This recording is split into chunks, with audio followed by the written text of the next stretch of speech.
काठमाडौँको मुलपानी क्षेत्र हैजाको रेड जोनमा काठमाडौँमा संक्रमितको संख्या 26 पुग्यो। प्रचण्ड अब अर्कै हुनु भएको छ, मैले त्यो लक्षण देखेको नेकपा माओवादी केन्द्रका नेता हरिवीर गजुरेलको भनाई। राष्ट्रपति विद्यादेवी भण्डारीद्वारा 2वटा विधायक प्रमाणीकरण। काङ्ग्रेसको दक्षिणपन्थी बैशाखी मिल्काउँ कम्युनिस्ट मिलौँ भन्दै नेकपा एमालेका नेता खिमलाल भट्टराईको भनाई। जनार्दन शर्मालाई अपराधी भनेकोमा माओवादी केन्द्रको आपत्ति, रेकर्डबाट हटाउन माग। केपी शर्मा ओली र प्रचण्डलाई जोड्न सुपर ग्लु बोकेर आउँदै चिनिया नेता लियो।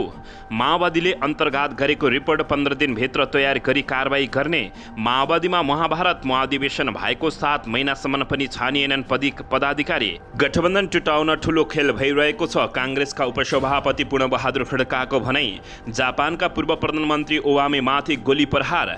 मेयरका लागि किनिएको सरकारी गाडी बेचेर रोलर किन्दै मेयर हर्का सम्पाङ।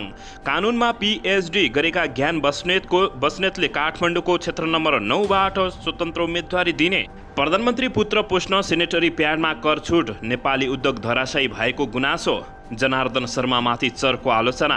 साझाका 3वटा बिजुली बस सञ्चालनमा, काठमाडौँमा थप 37वटा बस साउनमा आउने।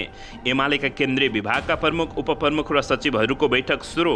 एमाले केन्द्रीय विभागको बैठक सुरु भएपछि अध्यक्ष केपी शर्मा ओलीले सम्बोधन गर्दै सर्वोच्च अदालतको अन्तरिम आदेशपछि रोकियो चितवनमा लाइसेन्सको ट्रायल दिने प्रक्रिया। जापानका पूर्व प्रधानमन्त्री ओबामेलाई गोली हान्ने व्यक्ति पक्राउ। सङ्घीय सरकार विरुद्ध 6 प्रदेशका गृहमन्त्रीले कडा कदम चाल्ने। सुदूरपश्चिममा पाठ्य पुस्तकको अभाव कायमै। जनक शिक्षाले सूचीकृत नभएकाले पुस्तक बेचेको व्यवसायको गुनासो। बाजुराको बुढीगङ्गामा मतगणना सुरु। तिरिचन्द्रको पुनर्निर्माणको माग गर्दै नेभी सङ्घको प्रदर्शन। शेरबहादुर देउबालाई झकझकाउँदै। र जापानमा पूर्व प्रधानमन्त्रीलाई भट्टाभट गोली हानेर ढालेपछि नेपालका नेताहरूको भागाभाग। अब हेर्नुहोस् पुरा समाचार। दर्शक महानुभावहरू नमस्कार। नेपाली न्युज टिभीको न्युज बुलेटिन खबरमा यहाँहरूलाई हार्दिक स्वागत छ। सदाझै आज पनि तपाईँहरूमा देश तथा विदेशका महत्त्वपूर्ण समाचार अपडेटका साथ उपस्थित भइसकेका छौँ। दर्शक महानुभावहरू, हामीलाई तपाईँहरूले कहाँदेखि हेर्दै हुनुहुन्छ नेपाल भई जिल्ला र ठाउँको नाम लेख्नुहोला। यदि विदेशमा हुनुहुन्छ भने आफू रहेको देशको नाम पनि लेख्न नभुल्नुहोला। र हाम्रो च्यानल नेपाली न्युज टिभीलाई अहिलेसम्म पनि सब्सक्राइब गर्नुभएको छैन भने सब्सक्राइब गर्नुहोला, साथै सँगै रहेको बेल आइकनलाई दबाउन पनि नभुल्नुहोला। आउनुहोस् दर्शक महानुभावहरू, आजको मुख्य समाचारतर्फ लागौँ।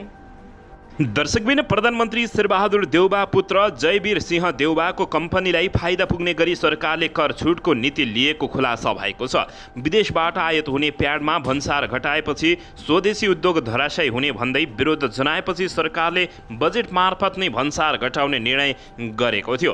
अर्थमन्त्री जनार्दन शर्माले ल्याएको बजेटमा प्रधानमन्त्री पुत्रलाई फाइदा पुग्ने गरी स्यानिटरी प्याड भन्सार घटाउने निर्णय गरेका थिए। प्रधानमन्त्री पुत्र जयवीरले ब्लुप्रिन्ट ट्रेनिङ मार्फत सेनेटरी प्याडको आयात गरिसकेका छन्। सुरुमा यो कम्पनीमा उनको 100% सेयर रहेको थियो। पछि चितवनका हेमन्त बजगाईले 30% सेयर खरिद गरेको देखिएको छ। प्रधानमन्त्री शेरबहादुर देउबाको छोरालाई फाइदा पुग्ने गरी तत्काल अर्थमन्त्री जनार्दन शर्मा, प्रधानमन्त्री कार्यालयका राज्य मन्त्री उमेश श्रेष्ठ, उद्योगी विनोद चौधरीको पहलमा बजेटमै भन्सार सहुलियतको निर्णय भएको जानकारी प्राप्त भएको छ। पछिल्लो समय जयवीरको ठूला व्यापारी घटनासँग बाक्लो उठबस रहेको समेत जानकारी प्राप्त भएको हो। बजेट आएकै भोलिपल्ट जयवीर सहित शर्मा र चौधरीले ललितपुर स्थित श्रेष्ठको घरमा रात्रि भोज समेत गरेको जानकारी प्राप्त भएको छ। उनको कम्पनीले 40 कन्टेनर प्याड चीनबाट अर्डर गरिसकेको छ। पछिल्लो समय जयवीरको चिनिया कम्पनीसँग समेत सुमधुर सम्बन्ध रहेको जानकारी प्राप्त भएको छ। जयवीरको कम्पनीले ल्याएको प्याडको सङ्ख्या कुल मागेको 40% हो। नेपालमा 6 अर्बभन्दा बढी लगानी यो क्षेत्रमा रहेको छ भने 6000 भन्दा बढीले रोजगारी पाएका छन्। नेपालमा मागभन्दा बढी उत्पादन रहेको नेपालको सेनेटरी प्याड उत्पादन सङ्घले जानकारी दिएको छ। सेनेटरी प्याडबाट जयवीरले अरबौँ रकम कमाउने सम्भावना रहेको छ। नेपाली उद्योगलाई धराशायी बनाउने गरी आयातमा 90% भन्सार छुटको व्यवस्था गरेपछि अर्थमन्त्री जनार्दन शर्मा त्यतिबेलै चर्को आलोचना भयो थियो। तर प्रधानमन्त्री देउबा र उनकी पत्नीको अगाडि अर्थमन्त्री जनार्दन शर्मा रहेका नस्तमस्तक बनेर उक्त निर्णय गरेको समेत जानकारी प्राप्त भएको छ। दर्शकबिन यसैबीच यता सुनसरीको धरान उपमहानगरपालिकाका मेयर हर्क सम्पाङले मेयरका लागि भनेर किनिएको सरकारी गाडी बेचेर रोलर किन्ने भएका छन्। बाटोका खाल्डाखुल्डी पूर्ण रोलर किन्ने निर्णय भएको मेयर हर्क साम्पाङले बताएका छन्। मेयरका लागि किनेको सरकारी गाडी बेचेर रोलर किन्ने निर्णय बिहिबारको कार्यपालिकाले बैठकबाट पारित समेत भइसकेको उनले जनाएका छन्। मेयर हर्क साम्पाङले निर्वाचित भएकै बेला आफूले नगरको सरकारी गाडी नचढ्ने घोषणा गरेका थिए, जस अनुसार मेयरका लागि भनेर यसअघि किनिएको स्कर्पियो गाडी प्रयोगविहीन रहेको छ। मेयर हर्क साम्पाङ आफ्नै मोटरसाइकलमा कार्यालय आउने जाने गर्छन्। धरान बाहिर जानु परे मात्रै सरकारी गाडी चढ्ने गरेका छन्। मेयरलाई भनेर किनिएको स्कर्पियो गाडी बेचेर धरानको बाटोभरिका खाल्डा टाल्न यो रोलर मेसिन किन्ने विचार रहेको छ मेरो आज, उनले बताएका छन्। कार्यपालिकाले ताली बजाएर अनुमोदन समेत गरिदिएको छ। जय धरान मेयर साम्पाङले सामाजिक सञ्जाल फेसबुकमा लेखेका छन्। दर्शकबिन यसैबीच यता जापानका पूर्व प्रधानमन्त्री सिन्जो ओबामेमाथि शुक्रबार बिहान नारा सहरमा गोली प्रहार भएको छ। सभालाई सम्बोधन गर्ने क्रममा उनीमाथि गोली प्रहार भएको थियो। यसै क्रममा उनी अचानक ढलेका थिए। मिडिया रिपोर्टका अनुसार उनलाई पछाडिबाट 2 पटक गोली लागेको हो। उनको अवस्था चिन्ताजनक रहेको छ र उनले कुनै पनि प्रतिक्रिया दिन नसकेको अवस्था रहेको हो। प्रहरीले घटनास्थलबाट 42 वर्षीय आक्रमणकारीलाई पक्राउ गरेको छ। उनको साथबाट बन्दुक बरामद भएको छ भने प्रहरीले आरोपीलाई सोधपुछ गरिरहेको बताइएको छ। जापानी सञ्चार माध्यमका अनुसार गोली लागेपछि सिन्जोलाई हृदयघात पनि भएको थियो, तर यसबारे आधिकारिक धारणा भने नआएको बताइएको छ। प्रत्यक्षदर्शीका अनुसार घटनास्थलमा बन्दुकको आवाज सुनिएको थियो र आवेको शरीरबाट रगत बजेको थियो र उनी ठाउँको ठाउँ ढलेको जानकारी प्राप्त भएको छ। दर्शकबिन यसैबीच यता जनार्दन शर्मालाई अपराधी भनेकोमा माओवादी केन्द्रले आपत्ति जनाएको छ। प्रतिनिधि सभाको बैठकमा सांसदले अर्थमन्त्रीले बजेट ल्याउनु अघि अनागरिक व्यक्ति प्रवेश गराएर करका दर रेट हेरफेर गरेको विषयमा सांसदीय छानबिन समितिले अध्ययन गरेर निष्कर्ष ननिकालेसम्म अर्थमन्त्री जनार्दन शर्मालाई अपराधी भन्न नमिल्ने भन्दै एमाले प्रति आपत्ति जनाएका छन्। माओवादी सांसद धर्मशिला चपागाईले बुधबारको बैठकमा एमाले सांसद योगेश कुमार भट्टराईले अर्थमन्त्रीलाई अपराधीको आरोप लगाएको भन्दै उनको भनाइलाई रेकर्डबाट हटाउन माग गरेकी छन्। संसदीय समितिले छानबिन गरेर निष्कर्ष निकालेपछि मात्र दोषी र निर्दोषी ठहर गरिने भएकाले अहिले अपराधी लोकतन्त्र विरोधी काम भएको उनले बताएकी छन्। उनले संसदीय अभ्यासमा रहेको एमाले माओवादीबाट लोकतन्त्र सिक्नुपर्ने समेत अवस्था आएको बताएकी हुन्। दर्शकबिन यसैबीच यता काठमाडौँ उपत्यकामा हैजा सङ्क्रमितको सङ्ख्या 26 पुगेको छ। असार 2 गतेदेखि देखिएको हैजा सङ्क्रमण बिहिबारसम्म आइपुग्दा 26 जनामा पुष्टि भएको डिपिडिओ मियोलोजी तथा रोग नियन्त्रण महाशाखाले जानकारी दिएको छ। महाशाखाका अनुसार कागेश्वरी मनोहरा नगरपालिकाको मूलपानी क्षेत्र हैजाको रेड जोनमा रहेको जानकारी दिएको छ। नगरपालिकाको वडा नम्बर 4, 6, 7 र 9 मा गरी 8 जनामा हैजा सङ्क्रमण देखिएको छ। त्यस्तै काठमाडौँ महानगरभित्र 11 जनामा, चन्द्रगिरी नगरपालिकामा 2, किर्तिपुरमा 1 र बुढा नीलकण्ठमा 1 जनामा हैजा पुष्टि भएको जानकारी प्राप्त भएको छ। दर्शकबिन मूलपानी क्षेत्र हैजाको रेड जोन काठमाडौँमा परेको छ भने काठमाडौँमा सङ्क्रमितको सङ्ख्या 26 पुगेको जानकारी प्राप्त भएको छ। दर्शकबिन यसैबीच यता राष्ट्रपति विद्यादेवी भण्डारीले सङ्घीय सांसदको दुवै सदनबाट पारित भई आएका 2वटा विधायक प्रमाणीकरण गरेकी छिन्।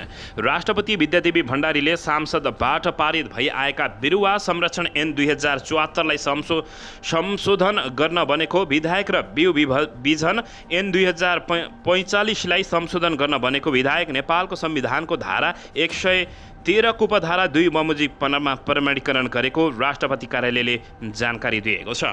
दर्शकबिन यसैबीच यता काङ्ग्रेसको दक्षिणपन्थी बैसखी मिल्काउँ र कम्युनिस्टहरू मिलौँ भन्दै नेता खिमलाल भट्टराईले अभिव्यक्ति दिएका छन्। एमाले पोलिट ब्युरो समेत रहेका सदस्य खिमलाल भट्टराईले काङ्ग्रेसको दक्षिणपन्थी बैशाखी मिल्काएर वाम पार्टीहरू मिल्नुपर्ने बताएका छन्। उनले देशलाई बर्बादीबाट रोक्न कम्युनिस्ट पार्टीहरू मिल्नुको विकल्प नभएको बताएका छन्।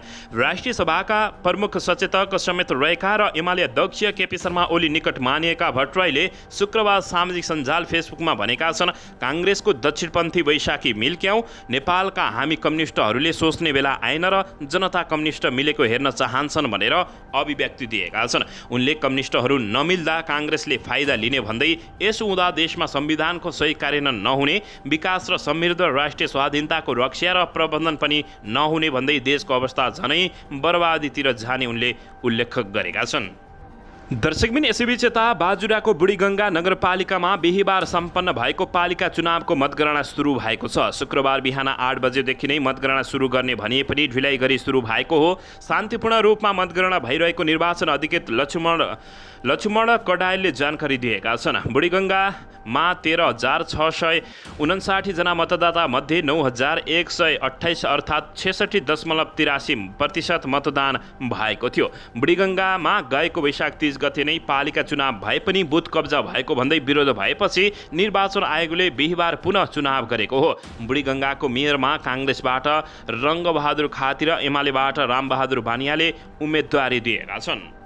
दर्शकबिन यसैबीच यता सुदूरपश्चिममा पाठ्य पुस्तकको अभाव कायमै रहेको छ। जनक शिक्षाले सूचीकृत नभएकालाई पुस्तक बेचेको व्यवसायीले आरोप लगाएका छन्। पठन पाठन सुरु भएको 1.5 महिनासम्म पनि सुदूरपश्चिम प्रदेशका विद्यार्थीले पाठ्य पुस्तक पाउन सकेका छैनन्। सुदूरपश्चिमका सामुदायिक विद्यालयमा अध्ययनरत विद्यार्थीले अझै पुस्तक नपाएका हुन्। जनक शिक्षा सामग्री केन्द्र लिमिटेडको सुदूरपश्चिम प्रदेश कार्यालय धनगढीका अनुसार प्रदेशमा अझै करिब 2 लाख पाठ्य पुस्तक अभाव रहेको बताइएको छ।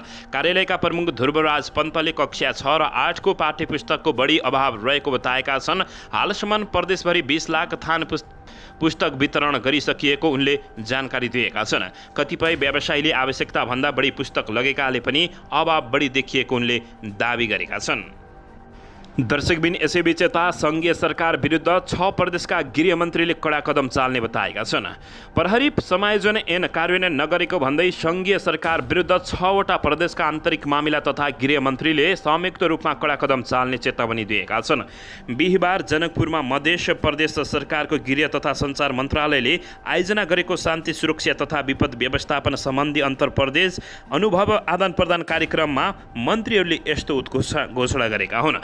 सङ्घीय सरकारले प्रहरी समायोजन ऐन कार्यान्वयन गर्न नचाहँदा प्रदेशका जनतालाई शान्ति सुरक्षाको प्रत्याभूति दिलाउन नसकेको मन्त्रीहरूले गुनासो पोखेका छन्। उनीहरूले संयुक्त रूपमा सङ्घीय सरकार विरुद्ध अगाडि बढ्ने समेत चेतावनी दिएका हुन्।